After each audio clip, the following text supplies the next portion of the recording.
Estudo da Torá. Livro de Yohanan. Capítulo 4.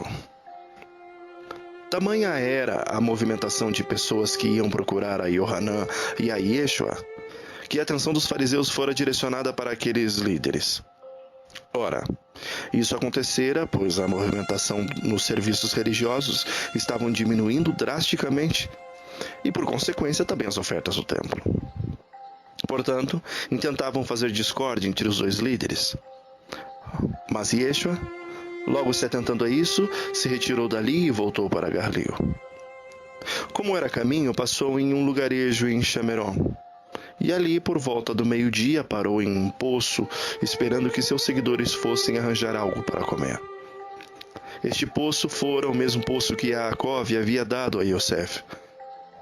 Estando ele ali, aproximou-se uma mulher para retirar a água para os seus afazeres. Como fazia muito calor, como que olhando para ela, nosso mestre então lhe pede para que ela lhe desse um pouco da água para poder beber e se refrescar.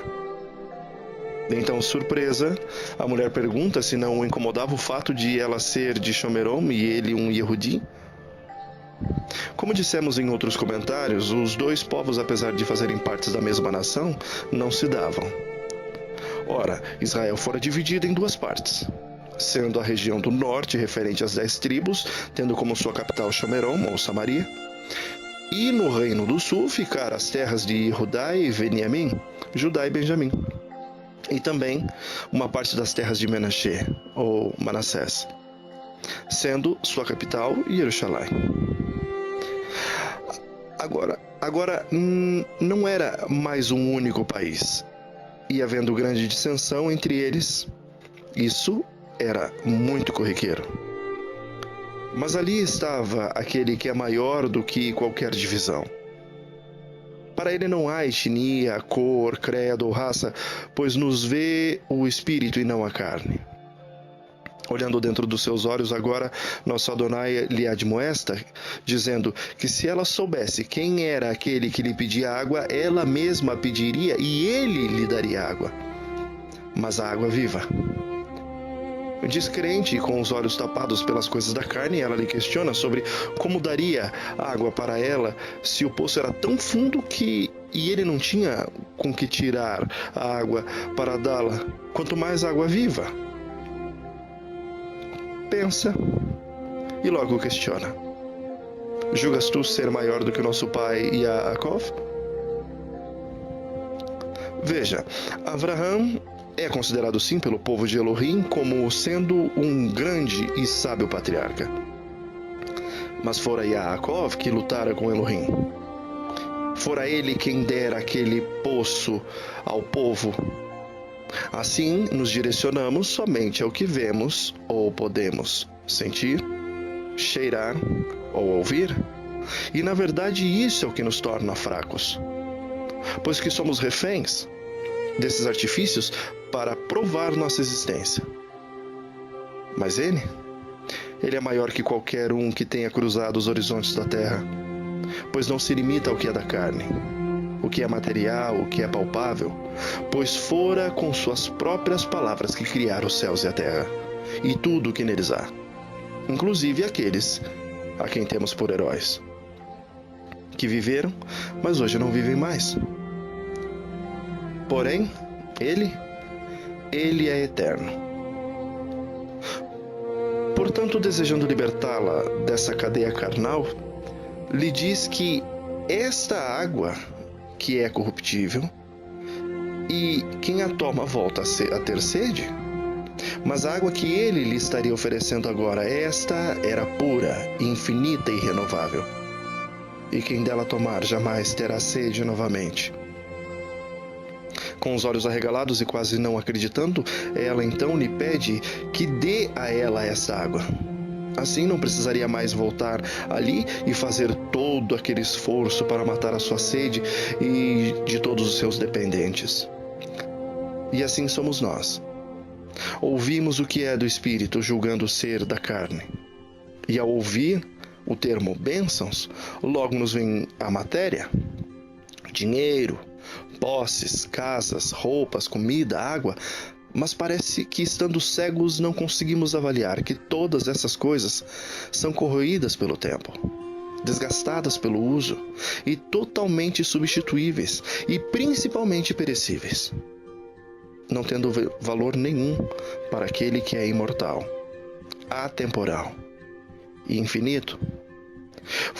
Ele nos criou para que dependêssemos dessas coisas que não se estragam com o tempo, que, ao contrário das coisas carnais, não se gastam, nem se acabam, mas se multiplicam, se regeneram.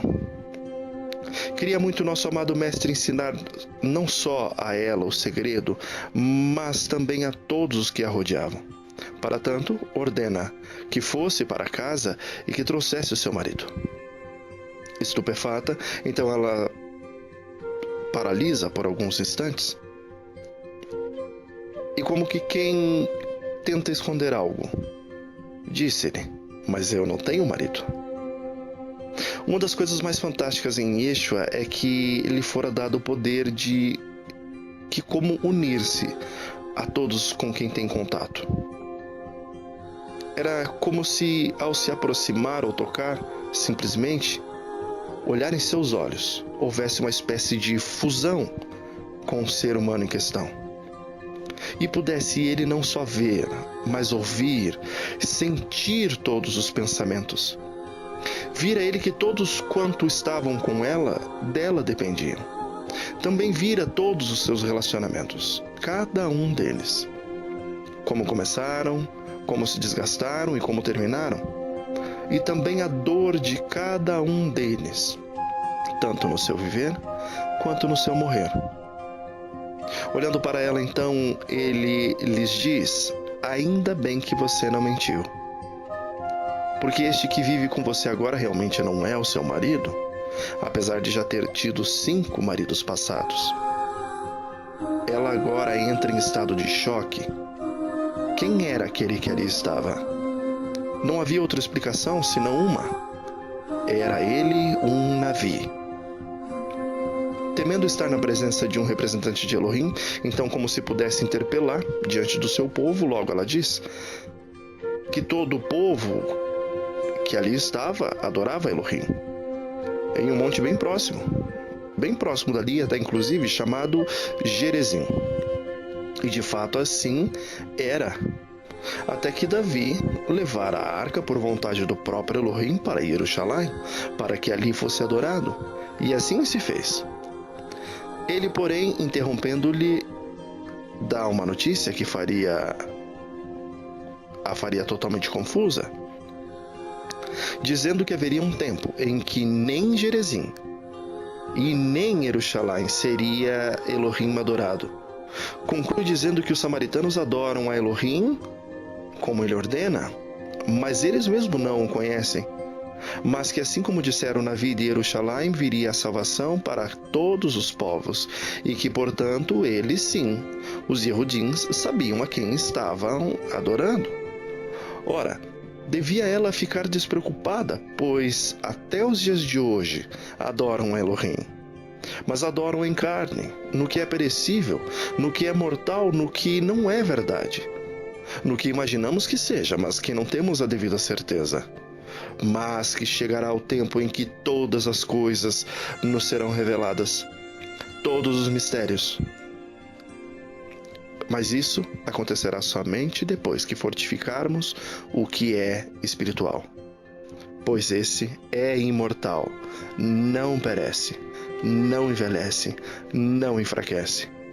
Só aí então entenderemos a verdade, e ela se revelará, e assim teremos compreensão, e então adoraremos em pleno conhecimento. E são estes que conseguirem livrar-se do que é imperfeito, do que é inverdade, do que é mortal. Destes é de quem Elohim quer receber a verdadeira adoração. Ao terminar, estava ela mais do que convencida de que ele era o Mashiach, há tanto esperado pelo povo. Então, ele mesmo confirma e diz: sim, eu sou. Sou eu quem estou falando contigo. Nesta hora, os seus talmidim chegam e ficam surpresos de vê-lo falando com uma mulher, porém não se atreveram a incomodar. Então, a mulher sai correndo para contar a todos os seus parentes e vizinhos que chegara ali a salvação.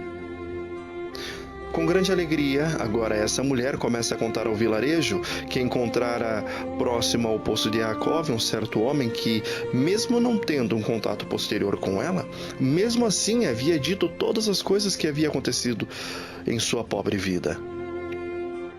Mas não só isso, que também havia dito por que ela sofrera todas as suas agruras. Ora, não havia uma explicação plausível, senão de que de fato era ele o Mashiach. Ao ouvir tais palavras, todos em alvoroço correram para onde o mestre se encontrava, e assim se fez. Enquanto isso, os talmidins pediam para que Yeshua comesse algo, pois já passava da hora do almoço, e possivelmente, como não havia ainda comido, estivesse faminto. É nesse momento em que ele nos ensina mais uma bela lição. Sim, fizera isso quando disse que ele comia de uma comida que os mortais não conheciam. E de fato não conheciam, pois ponderavam em seus corações que alguém já tivesse trazido algo para que o nosso mestre comesse. Quão felizes seríamos se entendêssemos tais palavras. Sim, pois em outro tempo o Filho de Elohim mesmo nos havia dito que todas as nossas necessidades são vindas do trono de nosso eterno Criador. Desde muito tenra idade somos ensinados a sair em busca de nossas necessidades físicas. Temos que levantar cedo e trabalhar, pagar nossas contas, comprar nossos bens, adquirir, construir, colher e plantar, e assim dizemos com os peitos estufados de orgulho próprio: minha casa, meu carro, minha família, meu trabalho, meu e meu. Que tristes somos, quão infelizes, pois todas essas coisas são de fato passageiras. Nada delas nos pertencem. Porém, todas elas nos são doadas, e são doadas com imenso carinho e amor pelas mãos provedoras de nosso Adonai. Pois bem, se não precisamos correr com este fluxo consumidor e capitalista, então por que havemos de trabalhar, de perseguir este sonho frenético do consumismo? Ora, a resposta é simples. Porque assim nos foi imposto. Nos foi imposto por nossa sociedade, por nossos padrões, por nossos desejos mesquinhos, que por sinal são passageiros. E nada do que aqui temos perdurará. Mas este não é o desejo de nosso Salvador, por isso somos consumidos por tamanha tristeza. Por isso um grande vazio, por não compreendermos que quanto mais temos, menos somos. Mas há uma lei, e esta foi dada antes mesmo da criação. E esta é: amem ao Criador acima de todas as coisas. Se assim o fizermos, todas as outras coisas carnais nos serão dadas. Nosso Criador também é o nosso provedor e mantenedor, e assim que nascemos, nos dá com grande carinho e amor dons. Estes dons para serem usados para o auxílio do nosso próximo. E a respeito disso bem sabia o nosso mestre. Sabia de seus dons e principalmente da sua missão, e esta missão deve ser a nossa. A de fazer a vontade de nosso Criador que nos enviou para terminar o trabalho que nos foi dado a fazer. Sim, esta deve ser a nossa comida e bebida, pois a nossa comida, bebida e carnal entra em nosso corpo e logo sai por lugar escuso. Mas a vontade do Eterno permanece inabalável para todo sempre. Para que seus seguidores pudessem compreender um pouco melhor, ele adiciona que quem colhe recebe o seu salário, e o salário deste trabalho é a vida eterna para as pessoas. Assim sendo, tanto aquele que planta como aquele que colhe são igualmente alegres, pois recebem o mesmo salário. Assim concretizando não só a misericórdia, mas a justiça de nosso mantenedor. Os próprios talmidins agora estavam vendo que todo o trabalho de anos, décadas, séculos foram semeados ou plantados pelos navios. E esse trabalho agora estava sendo colhido por aquele povo, que também fazia parte do povo escolhido por Elohim, pois também eram descendência de Yaakov. Agora eles mesmos estavam colhendo esses benefícios, mesmo não tendo plantado. Naquele mesmo instante, muitos samaritanos chegaram e mais ainda foi o número de crentes em Yeshua HaMashiach. Agora, tomados de grande júbilo e alegria, pediam ao grande mestre que ficasse ali com eles.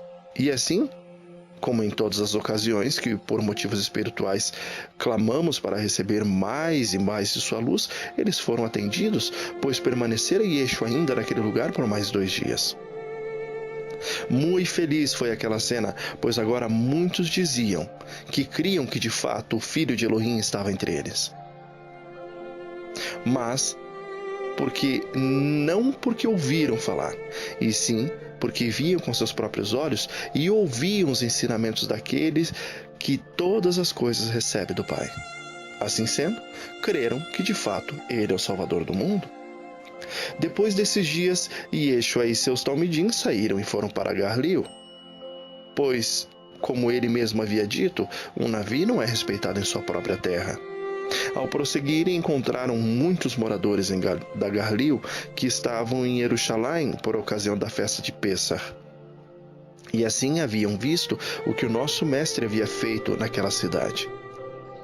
Voltando então a Caná, pela segunda vez, pois foi nessa cidade que ele havia em outra feita transformado água em vinho.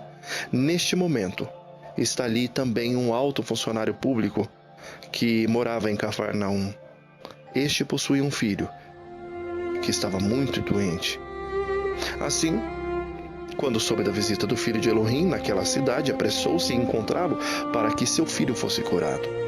Ao vê-lo, nosso Salvador consegue penetrar no fundo de sua alma e ler os seus pensamentos. Bem sabia o nosso mestre que aquele homem, assim como muitos daquela cidade, ainda não criam de todo o coração que ele fosse Yeshua HaMashiach, o verdadeiro Filho de Elohim e libertador daquela nação. Sim, para muitos que ali estavam, ainda era o nosso mestre considerado somente um dos tantos navios que cruzaram os horizontes de Israel. Por isso eram tão vagarosos em crer, tão lentos em aceitar. Porém, uma coisa ainda pesava a favor daquele desesperado pai.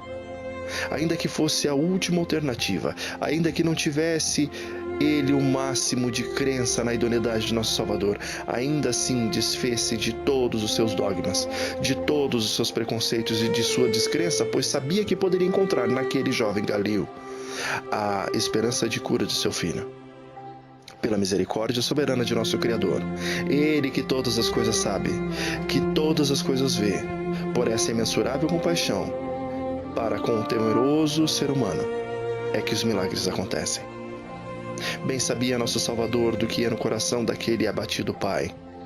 Sabia que muitos dos seus conterrâneos estavam ansiosos para crer que de fato ele fosse o Salvador da nação, mas a sua falta de emuná ainda os atrapalhava para ver o que já era certo. Estava ali aquele que nos livra de todo mal, de todo temor, de toda doença e de toda descrença. Mas tão logo vendo os milagres que tanto ouviram falar, seria o bastante para entregar-se ao sonho de libertação da escravidão e da morte. E assim se fez, e assim ele fez. Tão logo Yeshua ordena, mesmo não estando no mesmo lugar que o menino enfermo, mesmo não estando fisicamente ao seu lado, ainda assim, o roar de Elohim penetra o escuro quarto do menino e ali mesmo opera em favor da criança, que há dias estava dominada por uma febre tremenda. Ora, não estava nosso mestre errado. Bem conhecia o coração daquele pai, pois mesmo não vendo o filho já curado, ainda assim aquele homem sai da presença de nosso mestre e vai para casa, crendo que o Eterno havia trabalhado pelas mãos de Yeshua. Então, seguindo a ordem do mestre, ele agora retorna para sua casa. E ao chegar ao caminho, encontra alguns empregados que o saúdam com um belo sorriso de alegria, lhe dizendo que seu filho agora estava bem. Então, animado, perguntou ao pai a que horas havia baixado a febre, e eles disseram que era a hora 7ª ou 1h da tarde. Então ele lembrou daquela exata hora. Fora a hora da ordem de Yeshua para que seu filho fosse curado. Então, toda a família creu em Yeshua como sendo o filho de Elohim.